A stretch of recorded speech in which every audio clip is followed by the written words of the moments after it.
Welcome to the Stairway to Heaven. We're coming to you bringing insights into the ever-changing high-frequency currents now bathing the planet and their effect on us all. The source of vital information for the evolving human being. I'm Gwilda Wiyaka. Reclaiming power from discarded dreams. We all recognize how important it is to use our resources wisely. Whether monetary, material, or time, managing them is the key to a prosperous life.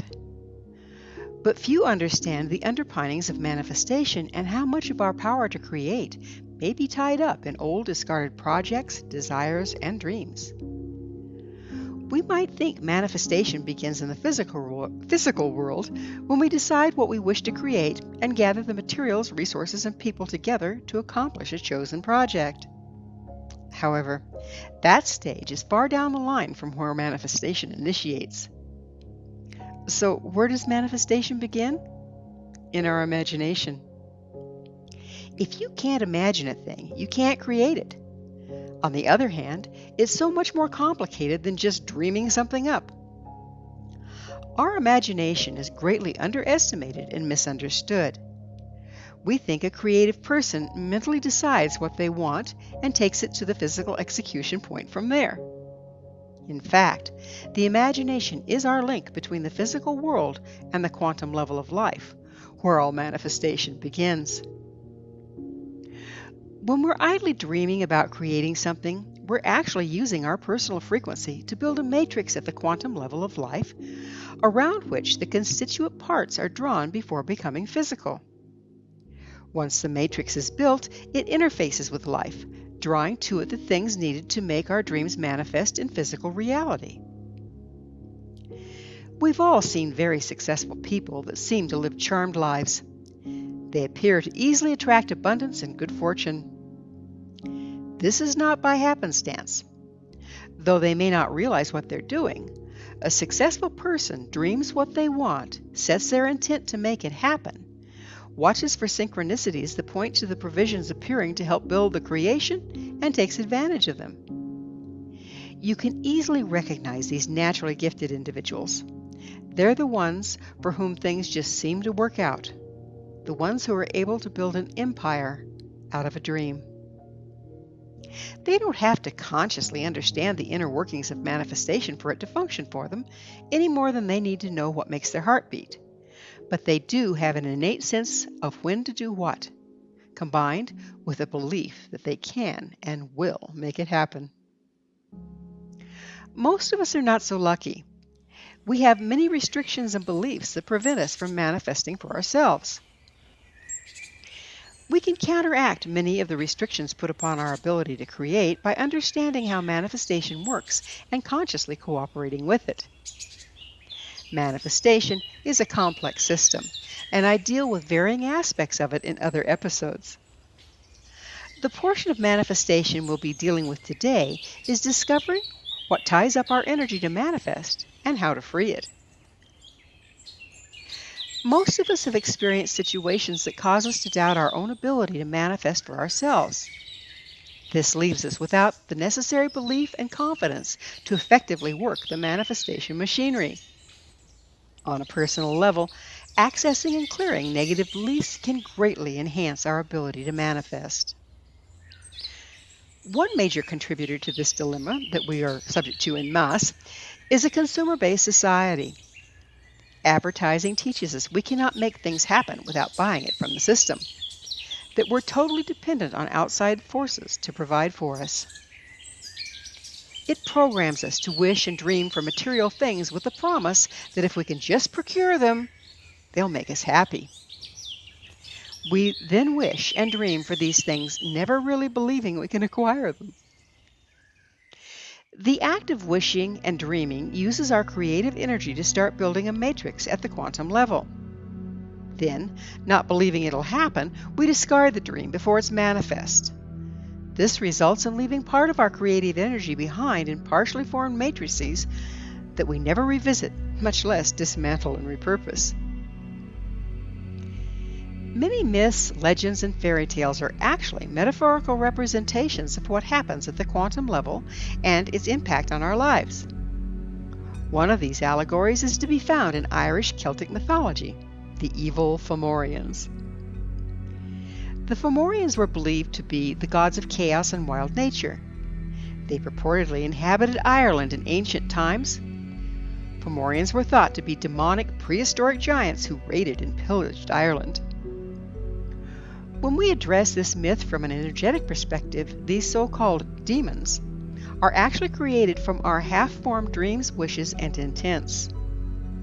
Unmanifested, unprocessed wishes and dreams tie up our creative power and compromise our frequency.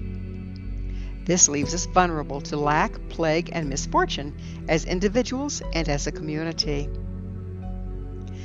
Timing is an important element in manifestation. As the Celts also knew, every season supports different activities. Most of us know to plant in the summer, tend in the spring, harvest in the fall, and let the soil rest in the winter. What we tend to miss is the fact that these activities extend to everything in our lives. While we can initiate a project any time of year, it's the energy of spring we draw upon to do it. When creating something, it's important to honor all stages of the process. We don't try to harvest corn when the first shoots show up in the spring. Instead, we tend it all summer and harvest in the fall. The same is true no matter what we're manifesting. It's futile to try to harvest before a crop is grown. There is an order to manifestation exhibited by the growing cycle that applies to all things.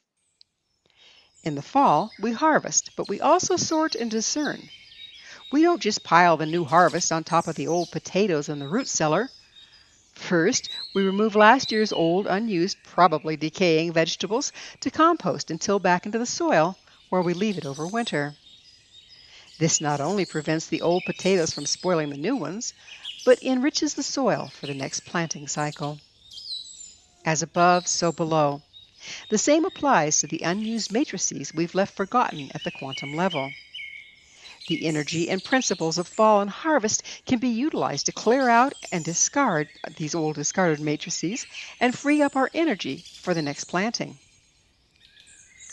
The Celtic season of Samhain marks the end of the growing season, a festival of harvest from October 31st through November 1st, while the Samhain season is November 1st through January 31st. Traditionally, a time of inward turning and contemplation, Samhain is associated with the coming of death and remembrance of the ancestors.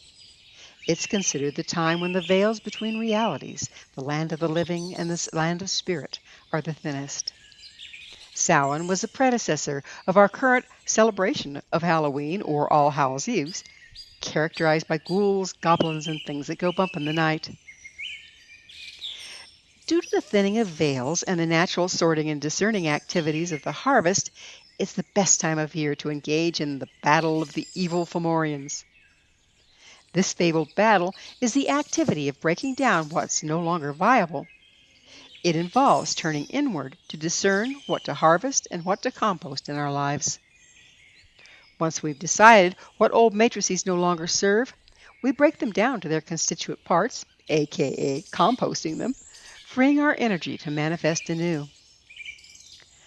Though it can be done at any time of year, Samhain is an excellent time to review things we've wished for or tried to create in the past year and reevaluate if they still deserve our zeal.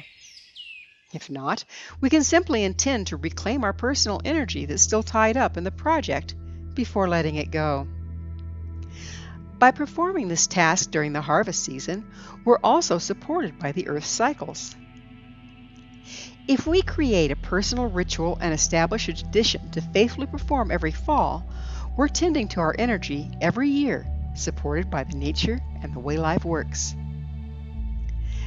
This cyclic conscious management of personal power is a key to an abundant, healthy life. As an example of a Samhain ceremony, throughout October, spend time each day thinking about all the things you've intended to manifest during the last year. Start a journal and document them. Before Halloween, put these things into 3 categories. 1. Things accomplished or manifested. 2. Things still viable but in the works. 3. Things that have been overcome by events or you choose to no longer pursue. On Halloween, either alone or, better yet, with family or a group of friends, sit down and share with yourself or each other what you found during your introspection. Verbally give gratitude for the things you've accomplished or manifested. List the things that you've chosen to continue working on and verbally set your intent to do so. Speak of the old dreams or projects you're letting go. State why you're letting them go, then verbally release them and reclaim your energy from them. I lovingly and willingly let go of, state the project or dream that no longer serves. I release my power from it to be transmuted and repurposed. Sounds simple, yes? It can also be fun and rewarding. You can make a tradition of sharing the ceremony with friends and loved ones and include a celebratory feast to mark the occasion. It's amazing how effective it is to consciously free your energy through intent and gratitude. It will have a profound impact on your ability to manifest and thrive. You can also do moment-by-moment maintenance by paying attention to your thoughts, wishes, and dreams. Carefully watch when you wish for something and then yab yourself out of the idea. I want a new car. Yeah, but I'll never be able to afford it. By wishing for it, you've already unwittingly set into motion at the quantum level. By yabbing yourself out of the idea, you're coming from a victim stance and leaving your power behind in the matrix you unwittingly created.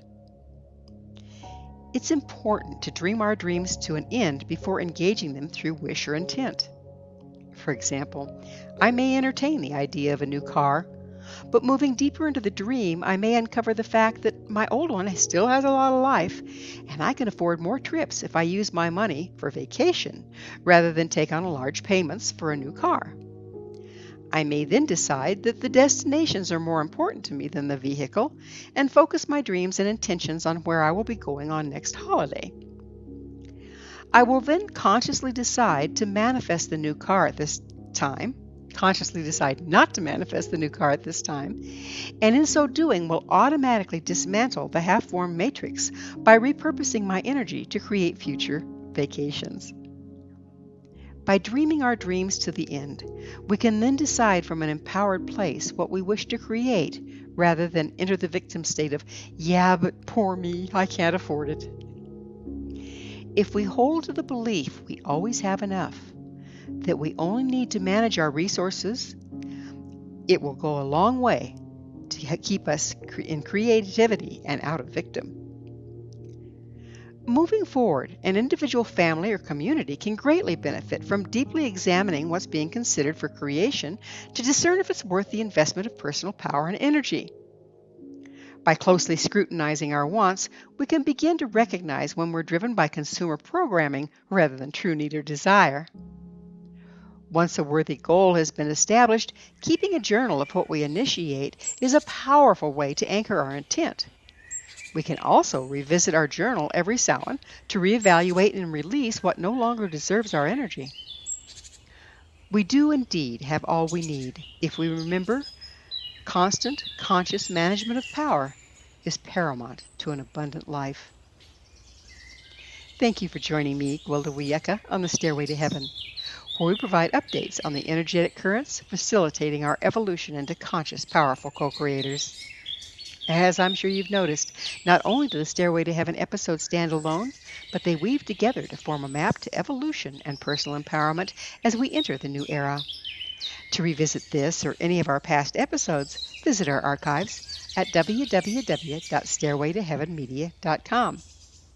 If you'd like to find out more about me, my school, and the evolutionary tools we offer, visit www.findyourpathhome.com. Until next time, may you be blessed on your sacred path to wholeness. We are here. The time is now.